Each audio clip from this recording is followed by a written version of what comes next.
mag-share ka sa crowd. It's my very, very first time, of course. At eto po, pinaghandaan ko for 3 years. Pinangarap ko po talaga to. Sinulat ko na po yung script. Kaya lang sa sobrang haba, hindi ko na binitbit kasi baka hindi po tayo matapos. So, share ko lang po sa inyo yung konting story ng buhay ko. Ayan, yun po lang po ng bata ko. Ipinanganak po ako mahirap. So, yung talagang totoong mahirap na yung tipong kakain ka na lang, ipapakain mo pa sa mga kapatid mo. Yung tipong kailangan mabusog muna sila bago ikaw.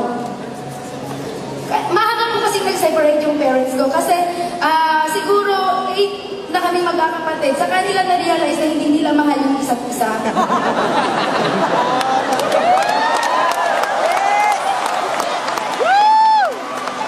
Tapos po, syempre, na-realize nila na hindi nila mahal yung isa't isa. Nagkanya-kanya sila.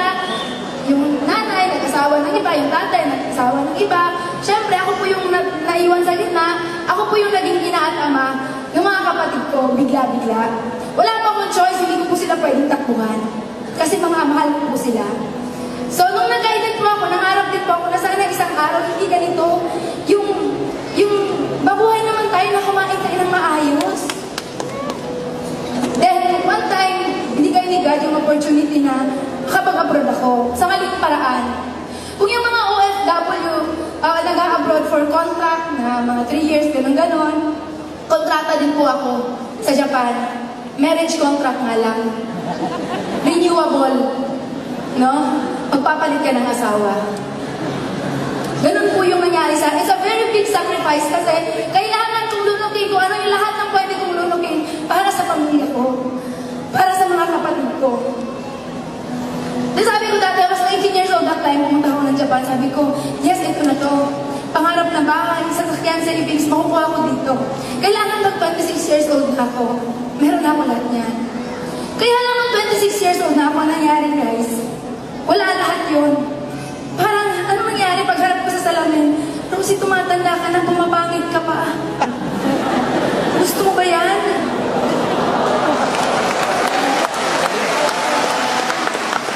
Walang babae na gustong humarap sa salamin. At titingnan yung sarili niya na, grabe, ang pangit-pangit mo. Walang babaeng ganun. Then that time, sabi ko, kakapanganak ko pa lang nung youngest ko, 3 months at that time, sabi ko, God, Ama, hingi naman ang opportunity, ginawa ko na lahat. Nung kung butas ng parayon yung papasukin, pinasok na lahat dyan. Yung matinong opportunity naman ngayon na pwede makapagbabago ng buhay ko. Kahit ano, God, in-invite ako ng pinsan ko po sa AIM Global. Apply, Melody Salcedo! Kaya lang po, nakakatawa nung in-invite niya po ako, hindi pa ako naniwala. Kasi po yung pinsan ko, kilala ko po siya since childhood. Sabay po kami lumaki. 3 araw lang po ang pagitan namin nung pinanganak kami. Kaya alam ko kung sino siya, kilala ko siya. Alam ko na kung siya ang nandito sa harap ninyo ngayon, hinimatay na siya. Ganon ka mahiyain yung pinsan ko. Kaya naniniwala kasi ako dati na ang networking kailangan maingay ka, madaldal ka, machika ka, mabuka ka. Hindi ka yaman kung wala kang ganon. Kaya hindi ako naniwala sa pinsan ko. Pinalagpas ko yung 6 months. Until such time, humingi ako kay Ama na opportunity. Bumalik ulit yung global pa rin. Pero this time naman, ang nag-invite na sa akin, si Apply Cliff Anthony Santillan, na nagkataon na apply naman ni Melody Salcedo. Yes, nagkabalak ka kay Apply, thank you. Siguro kanina sa mga shares, na-invite sila in person. Sa akin po kasi na-invite ako through online, Facebook. Then that time pa, hindi pa po ako marunong mag-computer. Kasi nung panahon po nang nag-graduate ako ng high school graduate lang po ako. Pero okay lang yun, wala sa pinag-aralan niya, nasa laman ng bulsa yan. High school lang po ako, pero nung nag-start po ako ng Facebook, ganun po, nasa ng X, nasa ng Y. Diba? Kaya sabi ko sa apply ko, paano ko gagawin yung business? Sabi niya sa akin, Rosie, kung paano kitang in-invite, ganun lang din yung gagawin natin. At dun po, nangyari yung whole story, bakit nakuha ko yung first million ko sa AIM Global. Diba? Sa Japan, lagi sinasabi nung ginagawa ko yung network sa Japan, maraming mga 40 years na sa Japan, 30 years, 20 years na sabi, Rosie, tulungan mo ako. Tulungan mo akong gawin yung business. Kasi gusto ko nang umuwi sa Pilipinas for good. Pilipinas, nung umuwi ako last April, sabi, mga kabataan, ate, tulungan mo naman ako. Tulungan mo ako makahanap ng hapon, puntang Japan. Kasi gusto ko mag-abroad.